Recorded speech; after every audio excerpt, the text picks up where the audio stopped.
where we were. Okay, so I fixed this typo here. Actually, it was not just a simple typo, it was basically broken. So I've fixed it now. I just wanted to cover the optimization again so that we understand what the optimization really means. So the optimization that I wanted to implement was eliminate those if conditionals where the predicate in the if was known to be a constant. Right. So the idea here is that the predicate in our case is going to be not a command, right?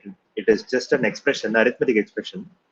So what we do is if we have the conditional expression if then else, right? And if we can statically find that we can constant fold the arithmetic expression and it gives us a constant one, and not zero actually, doesn't mean one. Then what we say is that we know for a fact that this is going to be not zero, in which case we can we can optimize this whole expression into just the constant fold of E2. So the difference between C fold and C fold arith is that C fold operates on the command language, right? And C fold arith operates on the arithmetic expressions. And the other case is if we know that it is statically a zero, then we are going to execute the else case. So we optimize the program as such. And compared to the unoptimized program, the optimized program has fewer steps. Especially this step is missing. The if step is missing. So so yeah, so this is a typical thing that optimizing compilers do. So how do you prove that, right? The idea is to use the idea is to use a formulation like this, which allows a number of Sir, yeah. you're Akash? not sharing your screen. Okay, thanks. Yeah, so I was thank you very much. I should have done that earlier.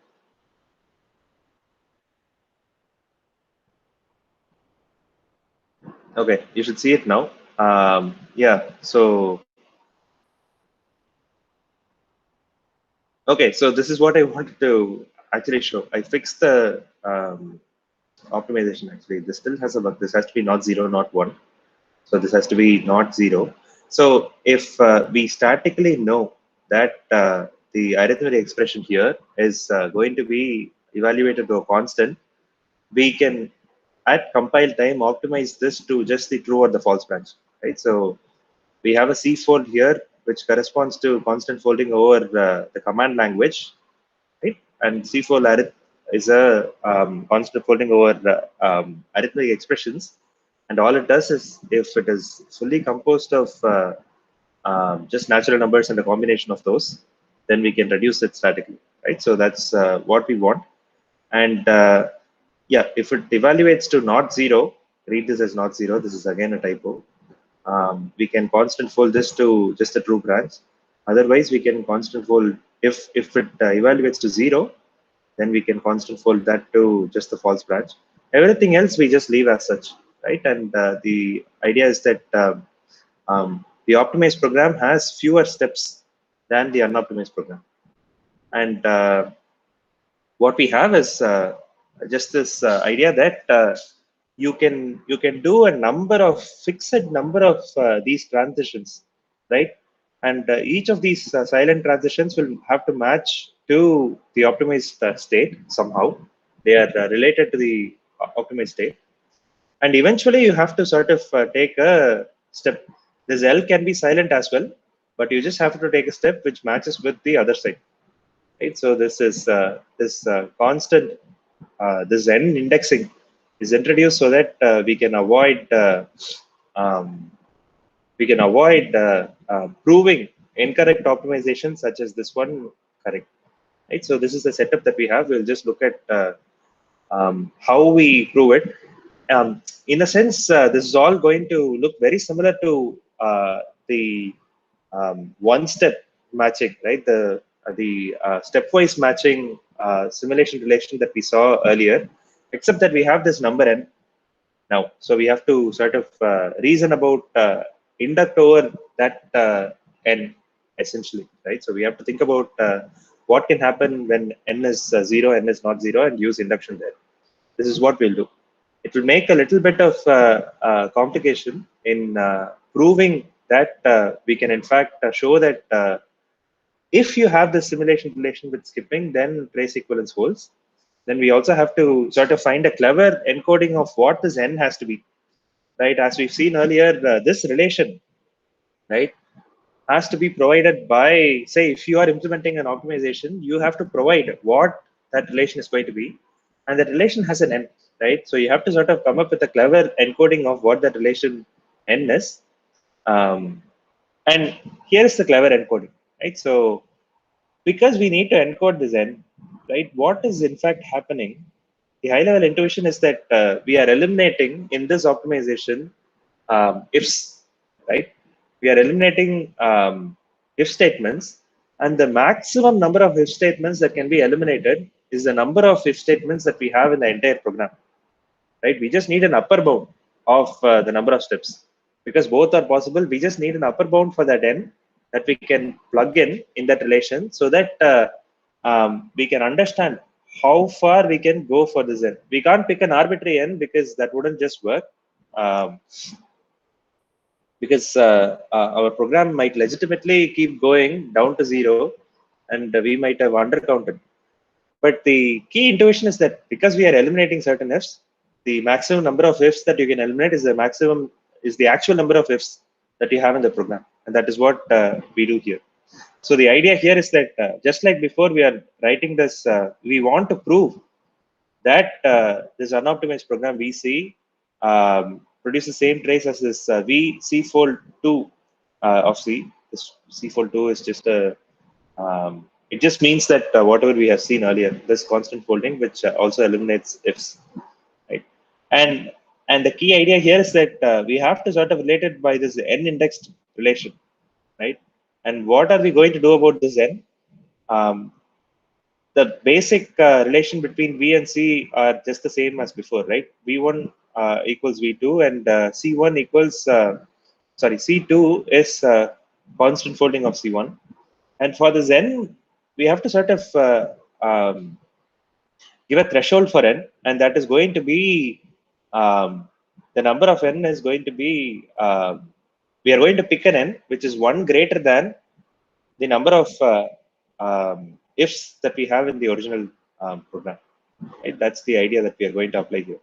This is static as well, right? You can just count the number of ifs in your program, and you will just say, for the sake of proof, you can only take so many of these steps, silent steps, which match to the original command, and finally you have to anyway take a step. That's the clever bit, right? And everything else is sort of going to fall through. This is going to require a little bit more work, a little bit more scaffolding, but we'll go through that today, and hopefully we can finish this lecture today. Okay, so going back. Yeah, here is the formal definition of the actual definition of what the optimization is. The interesting part is this one, right? So I constant fold the predicate. I get e prime. If e prime is a constant and it is not equal to 0, then I'm going to, sorry, if it is equal to 0, then the behavior is going to be just the constant fold of the else branch. If it is not equal to 0, then it is going to be the then branch. If it is not a constant, I just leave the program as such. Everything else is just a plugging, applying constant fold at the sub commands and sub expressions, right? So everything else is just the same. This is the only one that is interesting now. So, okay, so what does this actually bring us, right? So if you look at the original program, our silly original program, right, which had days per month, which is 7 times 4. And we also have this when days per month. So we always know that this is going to be 7 times 4. And if you optimize this program, here is, I call C fold on month boundaries in days. C fold is defined here. So if you optimize this program, what you get is this program where the when is gone. the while still remains, right? While is still there. We keep computing this accumulator output, right? This is an actual optimization, right? Because we are eliminating, if we are going to prove that this program emits the same traces as the original program, right? Okay, so that's the optimization. So one thing we are often going to do is we are going to keep talking about these number of silent steps, um, these sort of steps here, right? Each one is a silent, but we are going to keep doing this, and in order to make it easier to write it down, we use this notation called silent step. Essentially, that's just a syntactic sugar for this one. We are just using the support for introducing notations in POC. You don't need to know the details here, but whenever you see silent C step, you sort of imagine that to be expanded to C step A, none B, and none is the label, silent label. So that's what we mean, right? So that's silent step. And now you can say something about silent steps, because we are going to reason about multiple invocations of these silent steps. We can actually say some interesting properties about silent steps, right? So if S1 generates a trace, then S1 prime also generates the same trace because it's a silent step. And if you take multiple silent steps, whatever S1 generates is the same trace that how many ever steps that you take. And if you reach a particular state, that is also going to generate the same trace, because silent labels don't become part of the traces, right? So this is true both ways, right? So if S1 prime generates a trace, that's the trace S1 is going to generate. And if S1 generates a trace, then that's the trace S1 prime is going to generate. This is sort of obvious, but we have to prove it here. So the first thing that we do is we say that you can take multiple silent steps from VC to VC prime, right? And if VC generates a trace NS, then VC prime also generates the same trace NS, right? So this is the forward way. Then we will do the backward way, where if you can take multiple silent steps from VC to VC prime, if VC prime generates NS, then VC also generates NS. So the proof is actually interesting. So let's just, it's interesting because it has a nice use of all the properties, right? So we are going to induct on the transfer reflexive closure definition that we have here, right? This star is just a TRC definition that we've been seeing since our transition systems lecture. Yeah, so we induct one, simplify E auto. We are just, so the basic case is discharged by E auto, which is the TRC result, right? We only have the TRC step case. So what do we have here? So we have generate ZNS. I can use this induction hypothesis to get generate YNS. And what do I know? I have silent step Y to Z, right? I have to connect this somehow. And the way I'm going to do that is I'm going to see the number of ways in which I can go from, actually, I also have C step X to Y, right? Which is also a silent step. There is one silent step here, and there are multiple silent steps from Y to Z, right? And I'm going to sort of see the different traces that you can generate from X.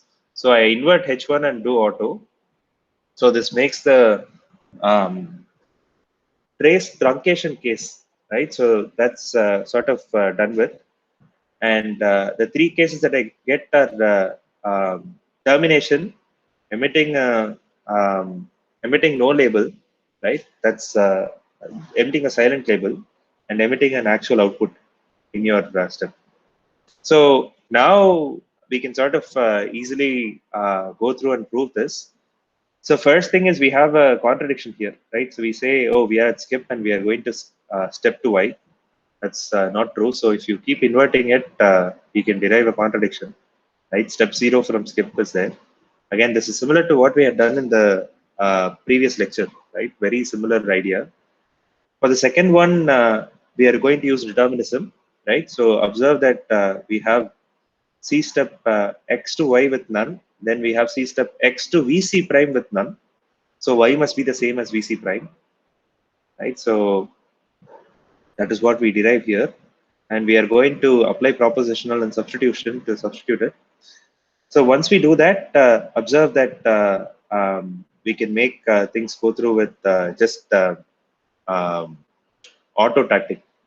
So we see generate ZNS here. I can apply induction hypothesis to get generate YNS, and generate YNS is already part of the hypothesis assumptions, so that makes it go through. And the third one is very similar, right? Except that there is going to be actually no. The third one is not very similar because we are going to derive a contradiction. So we see that we had x to y with silent label. Now we have x to VC prime with an output. And because of determinism, these two have to be the same, which means that in the assumption, we will have none equals some n, and we derive a contradiction, right? We have none equals some n, and equality sort of discharges the contradiction. So that's done. So we have to do the other way. This turns out to be easier. So we induct and we get two steps. This is a tautology, right? So something P implies P. So that goes through. And then here, if you simplify, you will see that I have to show generate ns, right? Generate xns, and there is a silent step from x to y. Then there are multiple silent steps from y to z, and I have that z generates ns trace, and if you assume that z generates ns trace, then y also generates ns trace. So this is all directly sort of, you can just reason through. Auto makes it go through just to make it more explicit. We are at x, right? So in order to get from x to y, I can use this step, right? And I say, okay, I'm going to generate a silent step. So this is going to ask me to show a C step which matches x to something. So this is part of the assumption that makes it go through. And then I have generate YNS, right? So now this is easy. So I can apply the induction hypothesis, which gets this as the goal, and I can discharge it with the assumption here. So equality makes it go through. So that's also done. Then I have helper lemma again. This is sort of part of the automation, but you can see why this is true, right? If you have so what I'm claiming is that if you have a command which is a skip, if you can generate an output, an actual output, which you cannot, but if you can generate it, then it implies a contradiction, right? This is just inverting. Just if you invert the right steps, you will get here, right? So we know this is not true. If you have a skip, the only thing that you can do is you can either generate an empty trace or a trace with just none, the termination marker. So this is not possible. We can generate a contradiction. So I'm not going to go through the proof, but this is just used for, you will at some point encounter this in your proof, and we are sort of automating it. So let's keep that on the side. Okay, we proved some basic lemmas. Now we can get to the meat of the actual encoding. Just like before, we open a section, right? And in this section, we are going to have a variable r, which is also sort of going to be plugged in later, right? And this is the simulation relation, right? That relates two states, but it is also indexed by a natural number. We see this term called indexing, right? Indexed by some natural number, indexed by some type or something. All it means is that it takes a natural number as an argument here, right? So that this actually defines a family of relations. When I say it relates a state to a state, it is indexed by a natural number. So there is one for each state, there is a one for some natural number, right? So we just call it a family of simulation relation indexed by a natural number, right? um, I mean, sometimes PL tends to use these sort of terms, but really when you sort of look at how we encode it, it's just a function. It takes a natural number as an extra argument, right? And this is what we say, right? We say that that an n-indexed family of binary relations. All it means is that it's a binary relation, but it takes an additional parameter, which is a natural number. That is all it is saying. Right? So anyway, so we have this natural number here, right? That's the additional thing that we have over the previous definition. Our one-step function is going to be interesting, right? It has to have two cases. So likewise, we have an R which relates VC1 to VC2 with some n, right? And if you can C-step from VC1 to VC1 prime with the label L, then there are two cases, right? So this is one, and this is the other one. So the first case is actually, I'm using this as the first case. In the first case, the L is going to be none, right? So the label is going to be silent label. There is going to be an n prime, right, which is n minus 1, right? N prime is n minus 1. So n prime is n minus 1 here. And then the state that I get to, right, VC1 prime is related to the original state VC2. This VC1 prime is related to VC2 here, right? So that's the idea there. That is what we input here. And the second case is that we actually take a matching step, right? So we have n prime and VC2 prime, right? We have n prime and VC2 prime, right? And the idea here is that this n prime and this n are completely unrelated. Unlike earlier, right, where we sort of related here, we are just saying there exists some n prime, and we are just going to leave it. I mean, we are going to somehow be able to pick that n for every optimization that we want to do. In our optimization, where we are going to eliminate ifs, it is always the number of ifs in the command plus maybe one, maybe an extra one, so that we hit an upper bound, right? So this is going to say exactly the same thing. So we are going to take a step here, and we are going to match that label, right? So we are capturing that by saying VC2 can go to VC2 prime with the same label L, and the two states are going to be related, right? And the two states are going to be related. Okay, and that's the one-step relation. Any questions on this one? Anything that you see which is odd, or you want clarification on?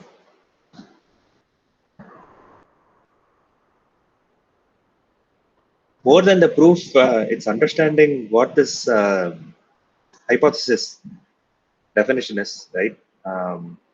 I am going to go through the proof just so that it is interesting.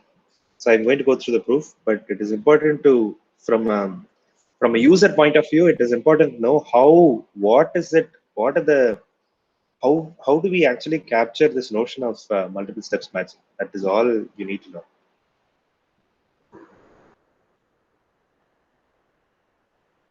Okay, if there are no questions, let me keep proceeding. Please stop me if you have questions, right? You don't have to wait until I stop speaking. Interrupt me and ask questions. Agree on termination is just going to be the same, right? So except that we have this extra n. So if V1 is already at skip, it is just that V2 C2 is also skip. Okay, so just like before, we have to do trace inclusion, right? We are going to trace equivalence. We are going to say that the left-hand side traces generated will be the same as the right-hand side traces. In order to do that, we are going to do trace inclusion. Both sides, right? We are going to say any trace that is generated by the left-hand side is going to be generated by the right-hand side, vice versa as well. So again, just like before, the forward direction, any trace that is generated by the left-hand side is generated by the right-hand side, is going to be easier than the other direction because of we had to use a little bit of the property of totality and determinism last time. We will use that here, but we also have this additional trickiness, which is that um, the fact that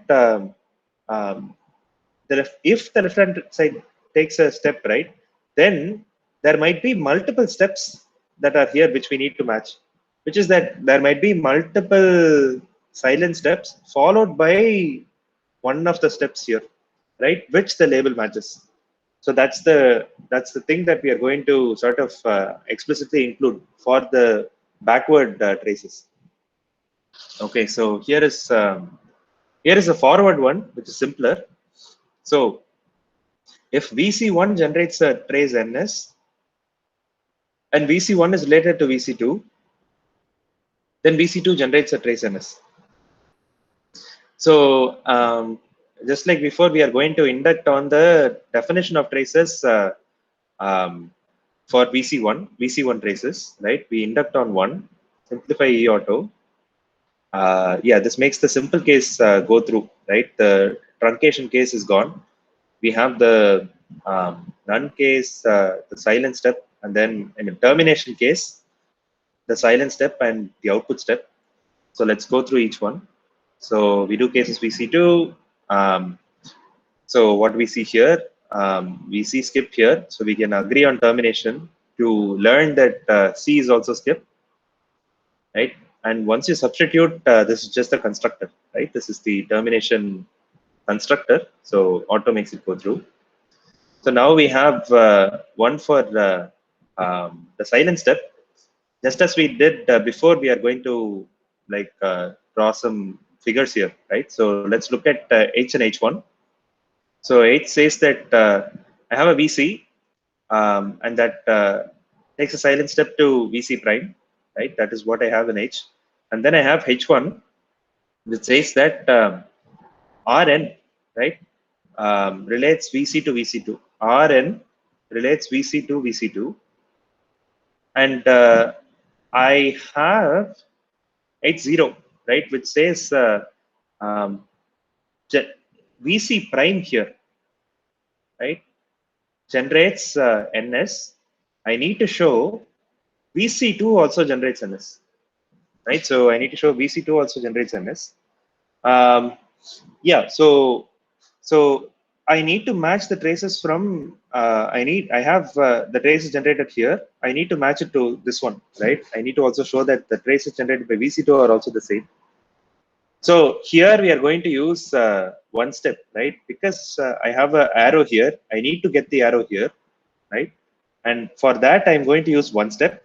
One step is going to tell me something interesting now because it has two arms, right? We will have to do a little bit of work, but essentially start with one step, right? So if you do one step, it introduces um, the two possibilities that you can have, right? Which is the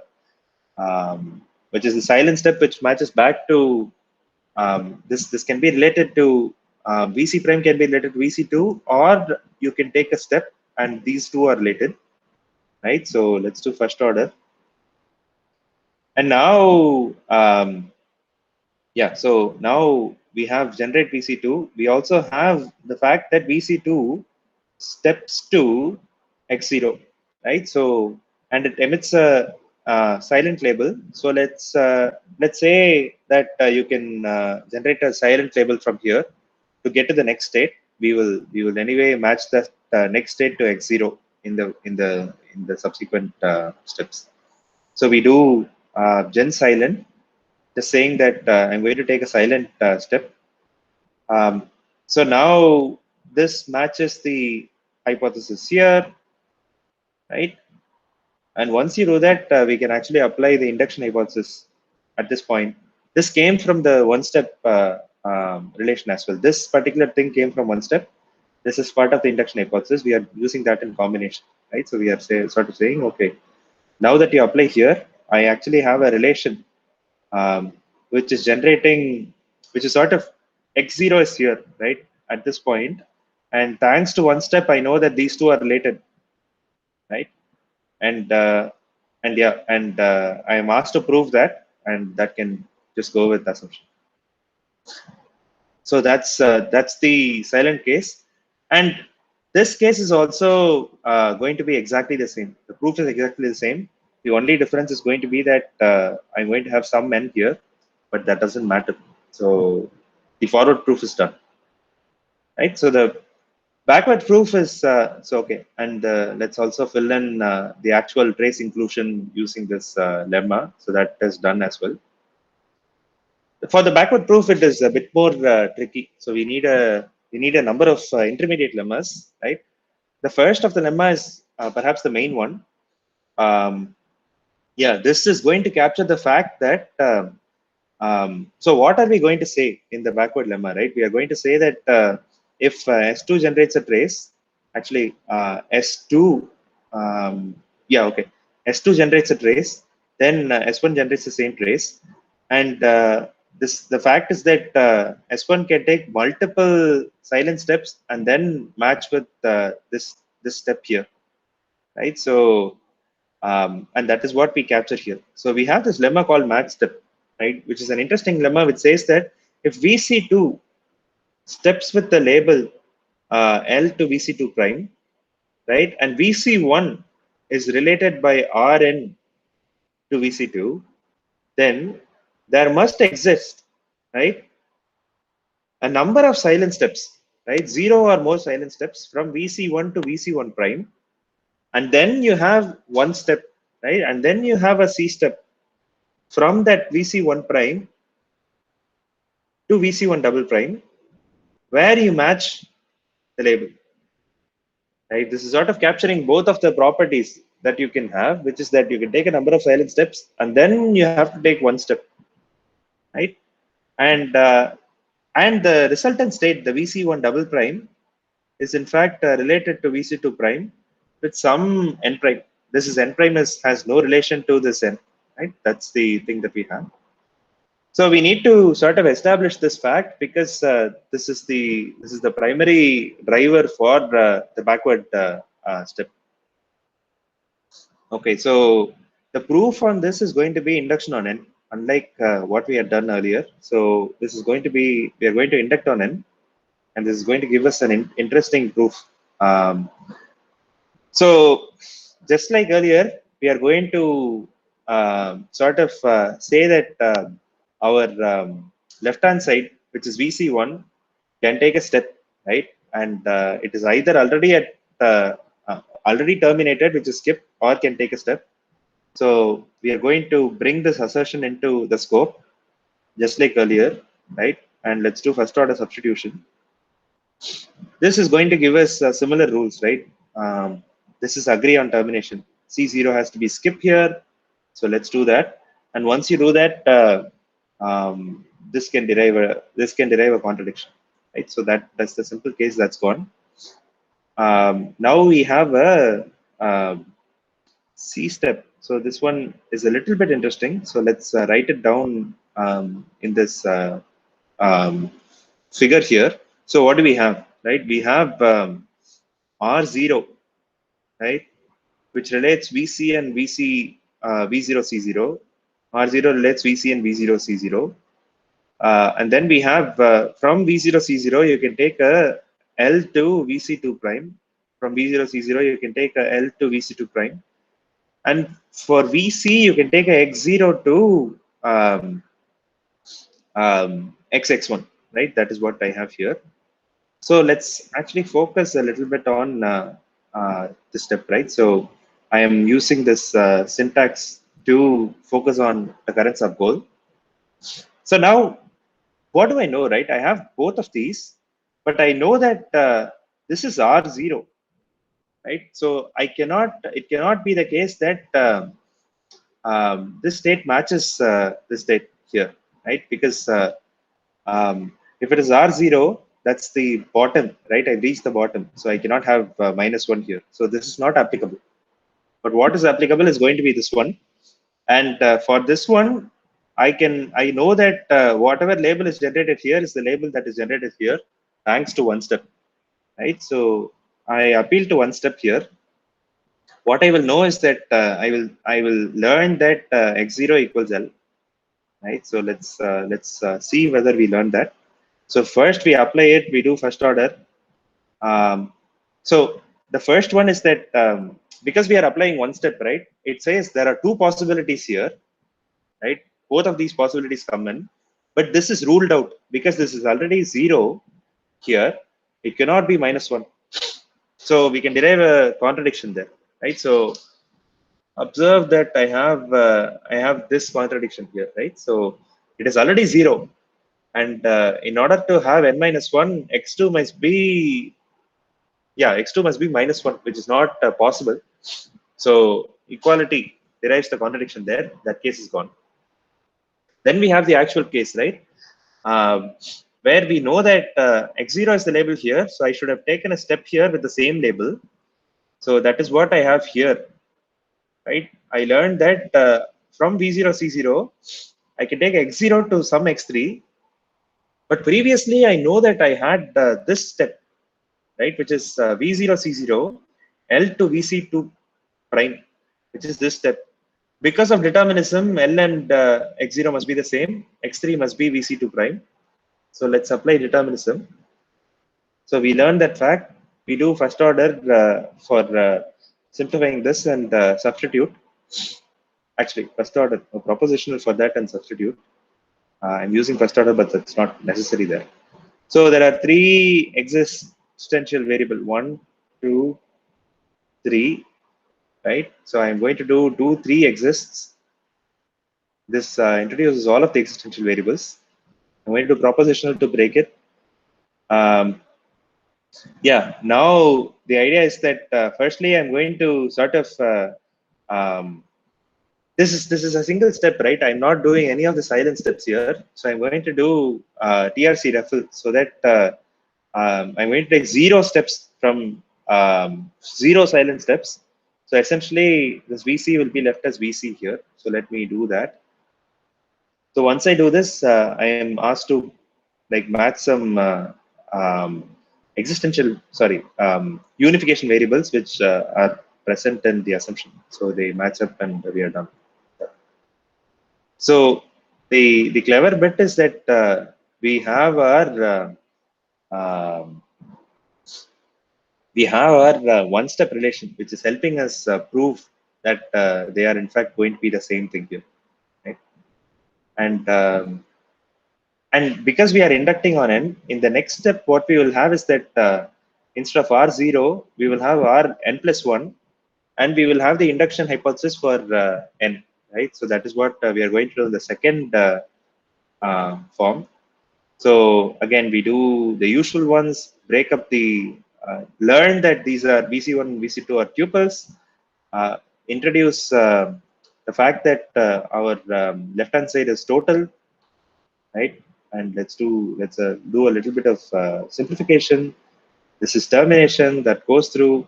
You can derive the rest of that. You can prove by contradiction, right? We cannot step from skip, so that goes through as well. Now, I mean, maybe there is a little bit of interest here, right? So the idea here is that there is n plus 1 here. So the change from the previous one is we have n plus 1. And as a result, the proof has to, here we derive the contradiction, right? So where is that? So we have derived a contradiction here. We will not derive a contradiction except we will use the induction hypothesis in this case to discharge the proof obligation for this one. I encourage you to go through this, right? So there is induction hypothesis application for n here. I'm going to skip that because it's just detailed. So the rest of the proof is going to be the same as the idea here. Sorry, the idea here.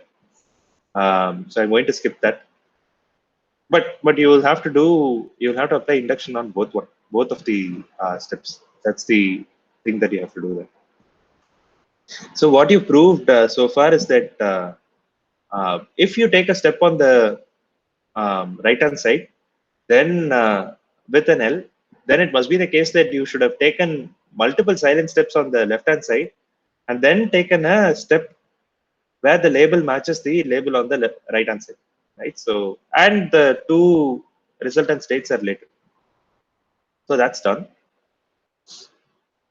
So let's, okay, so this is another helper lemma. This is also obvious. So if you are at some VC and you're taking multiple silent steps to V skip, right? So you're executing silent steps all the way to vskip. The program has terminated. Then you can generate, like one trace that you can generate is none, right? So a trace with the termination marker. This is not the only trace. This is because you can also generate a trace, empty trace, not a singleton trace with empty marker, but this is certainly true. So we are going to prove that. And for proving this, we don't need any of these assumptions, right? So we use clear here. So what clear does is it erases all of the assumptions, right? We induct on the step function here, right? This is just the constructor. Here, I have a silent step to y. So I'm going to do gen silent here, apply gen silent. So C step can match with this one. And then this generate y just matches the hypothesis, induction hypothesis, right? That's done. Actually, E auto will make it go through because we've added all of the constructors as part of auto. So that also goes through. So let me add it to the set of tactics that I want to do, that I want to apply automatically using the auto or e-auto tactic. The last one is also a little bit interesting, right? This is the last lemma before we actually get to do the main backwards inclusion, trace inclusion theorem. So this lemma says that if you have a VC1, right, which is related to vskip, right? It's the right hand side is already at skip. You've optimized the program, right? It happened to be a skip. It may be the case that the left hand side may still take multiple steps, right? Imagine an expression which is if zero, then do some complicated things, all of which are just going to not produce an output.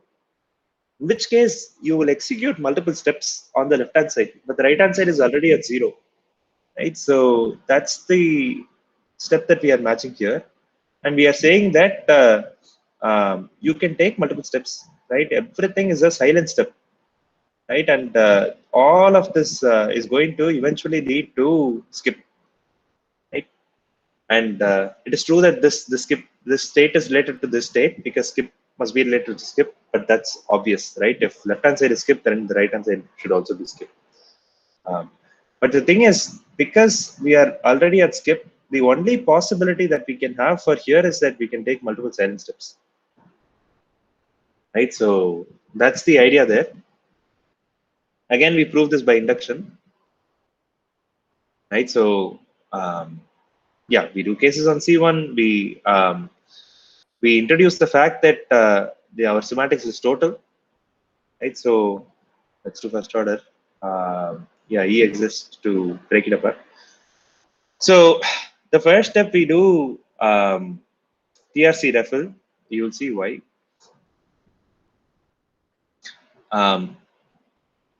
This idea is that you can see that I want to show this is going to match with something here, right? And this is an existential variable. So I just need to, sorry, this is a unification variable. So I just need to fill it with something, right? So, and I know that TRC refill will just fill it with the V0. That's like a zero step, right? So that makes the proof actually go through. So that's like applying that constructor, and that goes through. The rest of the things are get a little bit interesting. Actually, the proof is quite nice. So let's step through it.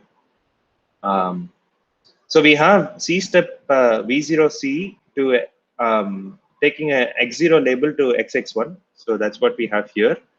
And we have R0 relating V0C and V skip, which is what we have here, right?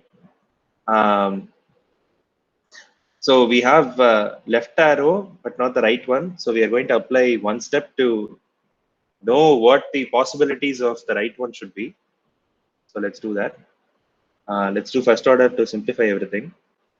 We have a bunch of equalities, right? So, and one of that is going to be not true, right? So because this is zero, it cannot be the case that you take a silent step which matches here. right? N minus 1 is not going to be possible, so that is discharged. So this derives contradiction. And the other one is this is going to be v. So we are going to step from skip. So this is also not possible. So we can derive a contradiction again. So all of that is gone. So now we have VC1. So let's break it apart again, right? Again, we have to use the fact that our semantics is total, simplify it a little bit. Okay, so what is happening here? So we have actually, why does he have to go through? Okay, so this is just the existential intro and TRC referral. Okay, so V prime is the existential variable. So you do E exists, this will become the unification variable, and the TRC referral will make it go through, just like earlier. Okay, that's fine. So now we have the interesting case, which is R plus 1, right? R of n plus 1. The rest of it you can just figure out what they are, right? So this is V0C, X0, X1 is here, and this one is corresponding to this one here, right? So let's find out, let's apply one step to get that arm.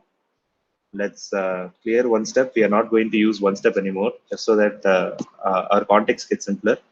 First order and substitution, so that we break everything apart a little bit. So we can invert this fact to learn that n is equal to S2. So let's invert that. So that gets substituted as well. So what do we have here? We have an induction hypothesis here on n, right? And we have so x2 is this n, right? X2 is this n. We have VC1 for all VC1 that happens to be XX1 here, V comma skip here, V comma skip here. So we are going to apply the induction hypothesis that we have for n on this fact that we learned from one step. So we apply that here. First order to get the existential variable out, so that's gone. E exists to eliminate the existential variable here. And then what do we have? We have V0 steps to XX1, and then XX1 steps to X0 skip.